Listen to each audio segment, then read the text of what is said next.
Be part of Sackatoga Stable's next great story. Sackatoga Stable, home of Funny Side and 'Tis the Law, has shares available in our current yearlings. Get on the bus at sackatoga.com. Hello and welcome to another presentation from In the Money Media. I'm Mikey P. Mike Pribozie in with a good friend of mine now, Marshall Gramm, who comes one of the founding partners of the In the Money Players podcast, 2020 BCBC Champion. And we want to talk a little BCBC preview for 2025. Marshall, always a pleasure to talk to you and get some thoughts from you for contest type strategy, contest playing, because you're one of the top guys in the country. Well, I appreciate it. It's always fun to talk Breeders' Cup and Breeders' Cup Betting Challenge. I start thinking about that as soon as it ends from the year before. I spent a lot of time thinking about what I did wrong the previous year. And now I think about ways, how am I going to put together my tickets? How do I get up to the number I want to get to? Who are going to be my prime play? So I'm working that out. We still have, many days of homework to do and a lot of decisions to make, but I'm excited about it. It's 2 fun days of handicapping. The Breeders' Cup itself is such a great weekend of racing, and it's very much of a real event for people who have passion for the sport. It doesn't have the national prestige or the national feel of the Triple Crown. It's just not a big public event like the Triple Crown races. I mean, a lot of people outside of racing, no idea what the Breeders' Cup is. But for horse players and for people who are big fans of the sport, people who are members of our cult, they love the Breeders' Cup. I love the Breeders' Cup and super excited about it. Oh, we definitely thank Sackatoga Stable. Got to get that right, for sponsoring this podcast. Marshall, where are you going to play the Breeders' Cup Betting Challenge this year? Are you heading to Del Mar, or will you be looking to maybe play offsite, play at Twin Spires? There's lots of different places you can play the BCBC now. Well, I'm splitting my allegiances this year. I actually won both my BCBC seats, and I won one through Twin Spires and one that I played through Express Bet from Monmouth Park. So I'll be playing one of my tickets through Express Bet and one of my tickets through Twin Spires. I am playing from home this year. In the past, I've gone to the Breeders' Cup and played from there. I was there in 2023 when Sean Borman won the Breeders' Cup at Santa Anita. I was sitting at the table right across from him. 2024, a handful of us played it together in Nashville. We just decided to meet up off-site and watch college football and play the Breeders' Cup races. This year, I'm just it's a home game for me. I'm playing from home. And gonna watch the races from home in front of my 4 computer screens and televisions and everything else going on. So it is, the Breeders' Cup, while it's a great event to attend live, there is so much going on, and it can be trickier to bet on track, and you're trying to process a lot of information, and so unlike for example going to the Preakness, where ultimately the Preakness is a couple of $100,000 races with the Preakness itself, the Breeders' Cup, there's still a lot of work in real time that I do. So doing it with a smaller group on the road or doing it at home is the way I probably prefer to. I will go when it comes back to one of its bigger venues. It was notable that when we were watching Sean's Breeders' Cup Triumph, we were watching it on the small screen of our television, despite sitting in some very nice seats there, right? Because we were in seats in the Forerunner room that actually, where we were high enough where we couldn't see the dirt track. So we're watching Elite Power win the race over Gunite from a TV screen. At that point, we started thinking to ourselves, it really makes sense to spend $2,000 a seat where we're watching the race on TV. And so, but I will go back to see it live. I will certainly do Belmont in 2027 on site. And when it comes back to Churchill Downs at some point, I'll go see it on site. So Marshall, talk a little bit about the prestige of this contest, because this sort of is the Super Bowl of contests. I mean, the guys that are playing contests day in, day out, but anybody can get in, right? I mean, it's not the NHC where you don't have to qualify. You can, if you have $10,000, you can jump into this tournament. but it's still a skill game, I think. Not just anybody can come off the street and really do well in this contest. The cream tends to rise. But do you feel like that winning, I mean, some people would say almost like a World Series of Poker, you get that bracelet, you win this tournament, and the prestige of it, even though the money's high, means probably just as much. Well, yeah, I mean, it means a lot to me. I don't, I think it means a lot to other horse players. It is a prominent event. It is, outside the NHC, it is the largest handicapping contest of be 500 plus participants. It's a lot of money's on the line, right? So all of the $2,500 times the number of participants, all going to the prize pool.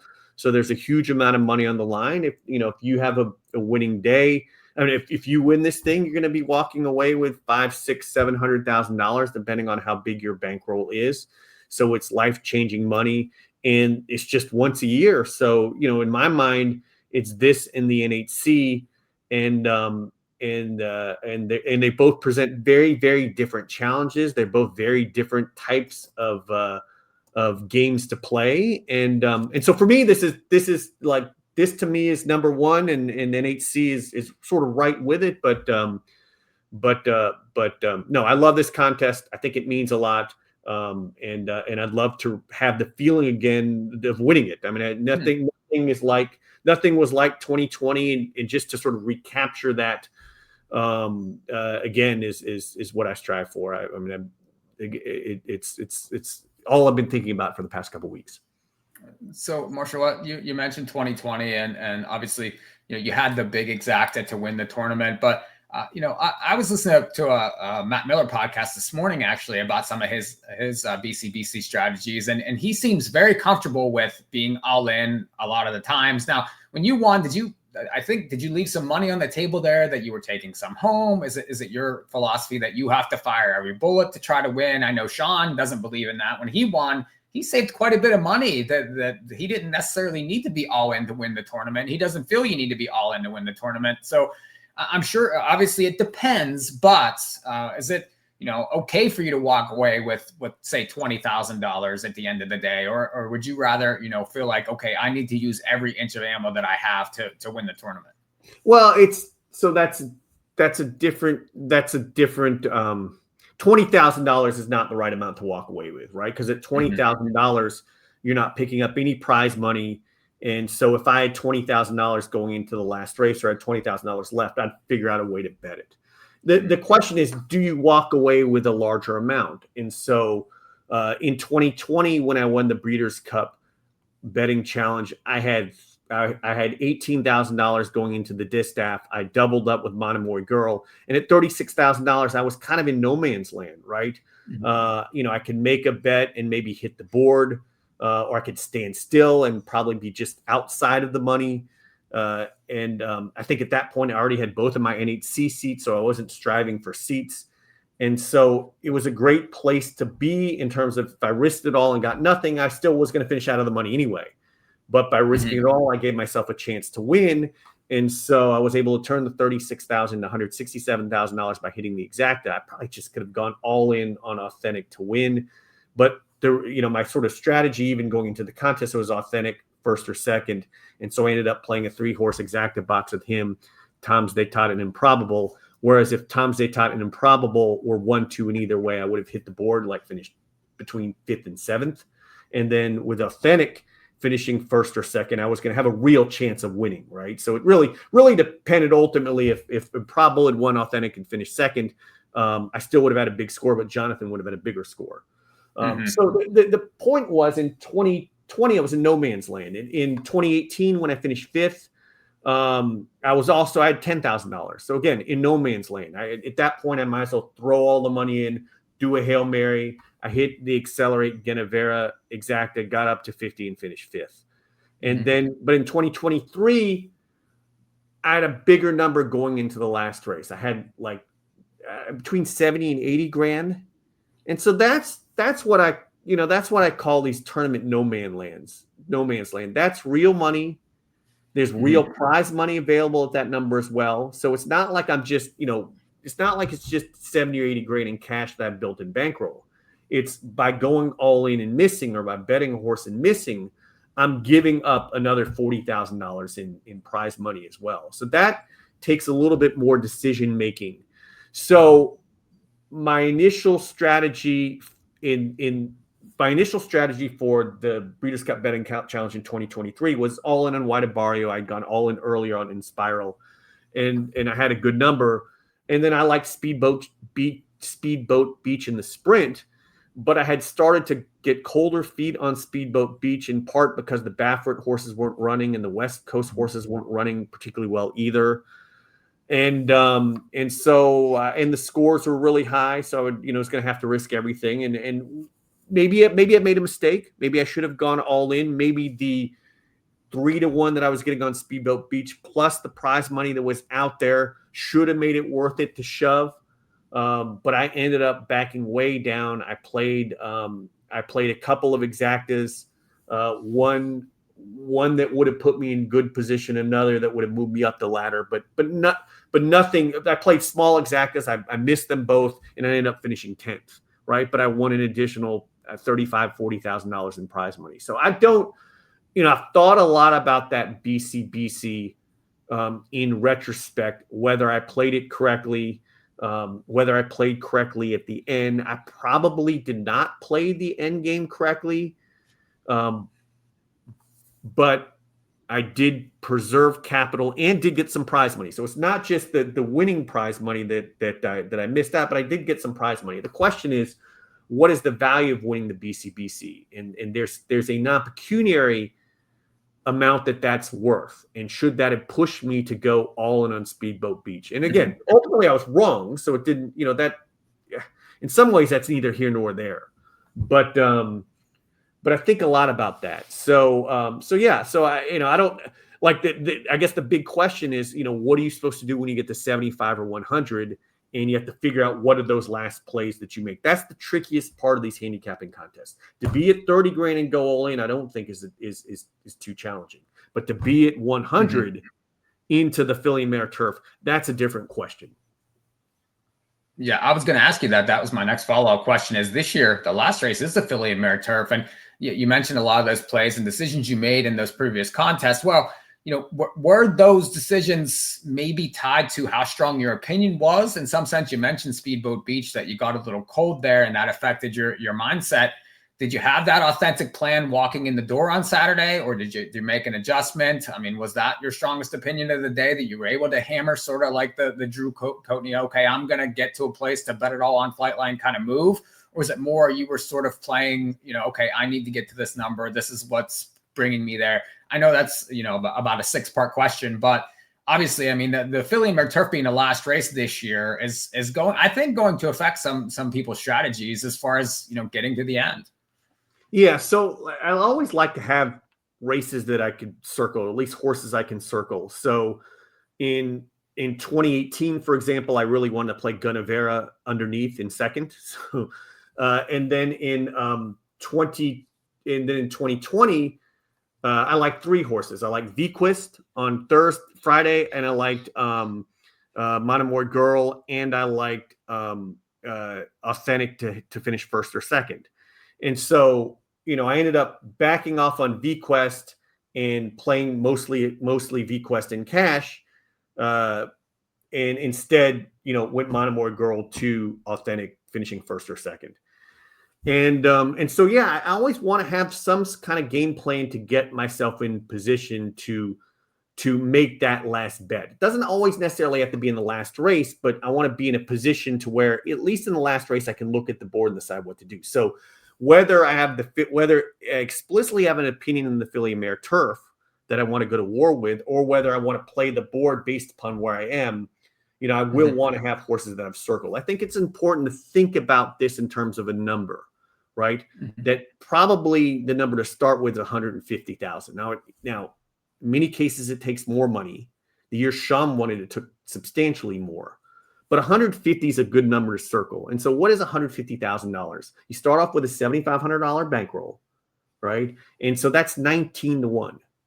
So it could be as simple as betting your $7,500 on a 19-1 shot and that gets you to 150, and that puts you in a position to win the thing. That wins you in many years. So if you think about the math on that, with the 15.43% win takeout at Del Mar, that's a 4.23% chance of winning if the odds are fair and the market's efficient, right? So I'm giving myself a 4.23 chance of winning. If I find that 19-1 shot, bet it to win, it gets me to 150. Now, often people don't just find that one horse. They find 2 or 3 horses to get them there.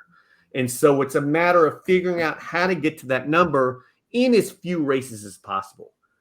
I think that the hard part is the more races you do, the harder it is to, match up your best opinions and continue to be right.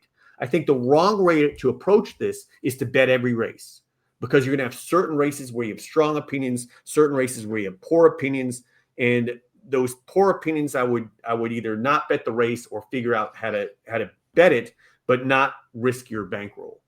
Right. So what I'm looking for is 2 or 3 or 4 plays in a very simplistic way. Getting to 20 times your bankroll involves doing the parlay math, right? And the parlay math is simple, right? You take the odds, you add 1 to it, and then you multiply it by your odds plus 1 of the next race you're looking at, or the next race you want to parlay it with it. So with a 2-race parlay, to get to the number 20, that can be 10 times 2. So 10 is a 9-1 shot. 2 is an even money shot. So you bet a 9-1 shot, right? You turn 7,500 into 75 grand, and you bet an even money shot. You turn 75 grand into 150 grand. You're there. So 9-1 the even money, right? And again, this could take different forms: 7-1 to 9-5 to 8-5, right? Sorry, it's actually, it actually did the math wrong there. It's 6-1 to 4-5 to 3-5.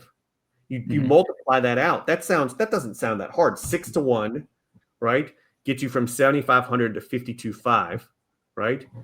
4-5 gets you up to 94,500, and then 3-5 gets you up to 151,200, right?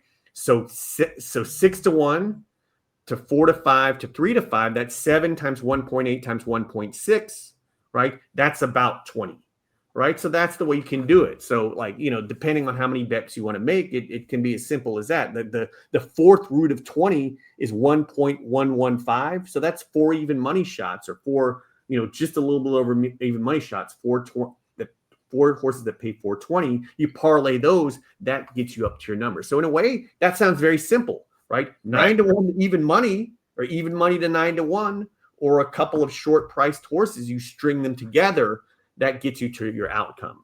But the more legs you use, the more you expose yourself to the takeout. A 119-1 shot, there's a 4.23% chance in an efficient market that wins.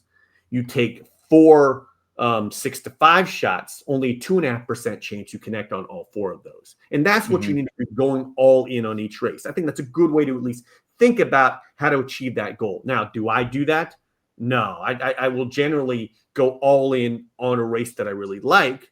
I may even go all in twice, but there are other times where I like a horse and I won't risk my whole budget. I'll be looking to move my score in order to make a big move later on. Well, you also have to move within the way the contest is structured also, and there's minimum bets that you have to make. So, I know it seems easy enough to manage your strong opinions, but what about, some of the minimums? How are you managing those? You have Friday minimums, you have Saturday minimums. Well, what if, your big play isn't till middle of Saturday afternoon necessarily? How are you managing your minimums? Are you a show bet kind of guy, or are you taking shots with your minimums, knowing you have to bet them to maybe try to, get to a better number to play your stronger opinions? Yeah, it depends on how big my number is that I'm, if I have an opinion midday Saturday that's going to be 8 to 10 to 1, I'm not as, I'm willing to gamble a little bit more with my bankroll, knowing that, I can turn, even if I lose a few bets, I can turn 5 grand into 50 grand and then be in a good position to make a run at it. But I'm not adverse to playing the show pool, making show bets. And some people even make multiple show bets to spread, and that's probably the right way to play, even though it pushes you into potentially, betting $900 and getting $650 back. I'll generally just pick one horse to show, based on handicapping or based upon the horse that's, that I think is the logical play given the price. This is a contest where value is a little less important, right? And you have to sort of weigh the probability of a horse winning, versus the payout. And it's not always necessarily that you look for value, right? You can find a horse that offers value at 20-1. And if it's late in the contest, you may play that horse just a little, but in most cases, it still won't get you where you need to go, right? So it in that way, it differs from the NHC, right? If there's value at a 20-1, you're almost always going to play that. Here, it may be a horse that you don't play at all, maybe a horse that you play in cash, maybe a horse that you play with just a smaller amount of your bankroll, because really you want your horses to also have a good shot at winning. So, a horse that you love that's 4-1, right, or 3-1, is great, right? Because that really can move the ball down the court. And of course, if you love the horse at 20-1, and you could find that horse and sniff that horse out and feel confident to go in on, that's the greatest horse ever. But that also would be one of the greatest all-time bets. I don't know how many times in your life where you fall in love with a 17-1 shot and bet it with no worry in the world, because that's kind of what you do here. It's part of its bankroll preservation. Part of it's really trying to move the ball downfield and trying to do it in big chunks, but stay alive as well. So you mentioned that you have 2 entries for this year. Have you always played 2 entries? And then how do you navigate those 2 entries at times? Do you sometimes sacrifice one for the other and to maybe move that ball down, or move the bankroll on one of them up, or maybe double it? Or how do you navigate that with the 2 entries? So I'm always looking to make swings, and so I've never yet sacrificed an entry. And I guess sacrificing an entry, often people play, I guess, blended doubles, where they hope to basically, turn their 7,500 on 2 tickets in the 15,000 on 1, or some version of that. But generally, the shots I'm taking, I'm going to make, 2 bets. Maybe I have a weighted exacta like I did in 2020, right? I had weighted exactas, and so I could, ultimately I'm playing 6 combinations, and I can spread those over 2 tickets. And so, unless it's a scenario where I'm trying, get to the last race and I really have circled the horse in the filly mare turf, if that's the case, if I love one horse and I plan to bet that horse to win, it's the price to where I want to bet it to win. In that case, I need to figure out how to put my 2 tickets together. And usually that involves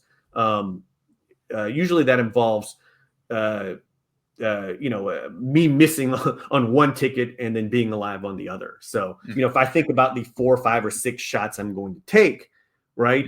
One of the tickets is I'm likely to miss and be out, right? So, it's the second ticket thing is tricky. I would say there have been past years where I don't think I played the second ticket really well. And I wonder if this year I'm going to, think more about the second ticket as a safety and try to build up my first ticket first. But I'm a little unsure, but I'm going to try to make sure that, if I have 3 strong opinions and they all hit, let's say I have 3 strong win bets, I don't want them spread across 2 tickets, right? I either want to build up 1 ticket or build up 2 tickets, or build up 2 tickets on the same bets that allows me to expand what I do in the later races.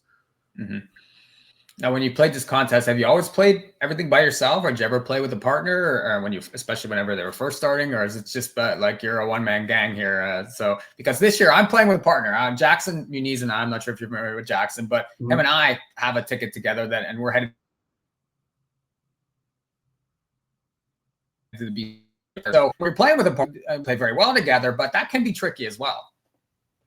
Yeah, I've always played by myself. I think playing with partners on anything is tricky. I think even building pick 6s and pick 5s with partners are tricky, because what happens when you have a divergence of opinion, right? And in a pick 5 and pick 6, it results in the ticket getting too big, right? Mm-hmm. And no one being unwilling to say, hey, I don't like that horse, we should chop it, right? So it takes a strong relationship with someone when you're playing with them to be willing to say, no, I don't think we should play that horse, and then be willing to be wrong, right? I mean, you don't want to walk away and think, well, if Jackson had listened to me, or Jackson walk away, if Mike had listened to me, we would have won this thing, right? So I think it's tricky, right? I think it's tricky, and so I like being able to blame. I do enough blame myself that having other people to blame, I think would be just as hard. So yeah, I've always played on my own. I mean, obviously, you're one of the best contest players there is. We always appreciate getting your opinions. This BCBC is going to be another one for the books, and it's crazy to think that by the end of the Breeders' Cup, somebody else is going to turn that bankroll into another huge number, and hopefully it's one of us. But I definitely appreciate getting your opinions, getting the perspective of somebody that plays at a high level all the time, Marshall. It's just fantastic to talk to you, and appreciate your time very much. Appreciate you having me on, and I wish everyone luck and good luck on Breeders' Cup Day. Everybody, good luck in the Breeders' Cup, the Breeders' Cup Batting Challenge. We're going to be there. Hopefully you guys will be too. You can still qualify on twinspires.com. We'll see y'all next time.